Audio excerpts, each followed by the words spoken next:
வணக்கம்.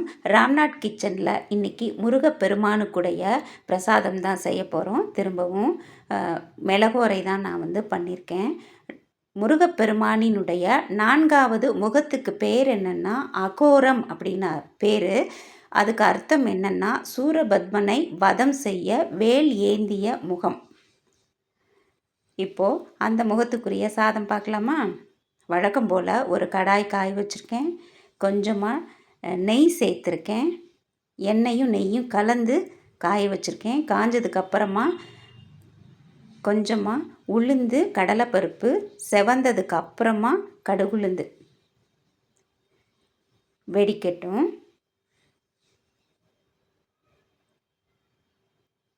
இப்போ கொஞ்சமாக முந்திரி சேர்த்துருக்கேன். அதுக்கப்புறமா அந்த நல்லா செவந்து வந்துருச்சு. வரமிளகாயும் கருவேப்பிலையும் நான் அதில் சேர்த்துக்கிறேன்.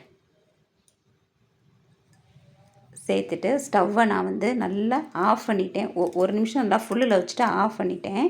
இப்போ அதே சூட்டில் மிளகு ஜீரகம் இருக்குல்ல, அதை நல்லா பவுட்ரு பண்ணி ஈவனாக எடுத்துகிட்டு பவுட்ரு பண்ணி அந்த எண்ணெய் சூட்லேயே நான் சேர்த்துட்டேன்.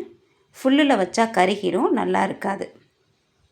இப்போது வடித்த சாதத்தை உதிர் உதிரான வடித்த சாதம் இது உப்பு போட்டே வடித்து வச்சுருக்கேன்.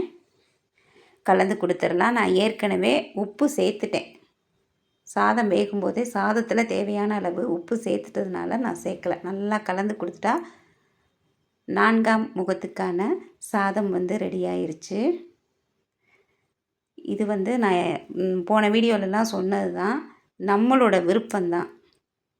ஒரு ஐடியாக்காக தான் இதை நான் அப்லோட் பண்ணுறேனே தவிர இது செய்யணும்னு அவசியம் கிடையாது. செஞ்சால் நல்லாயிருக்கும், அவ்வளோதான். நான் படித்ததை நான் உணர்ந்ததை சொல்கிறேன், அவ்வளோதான்.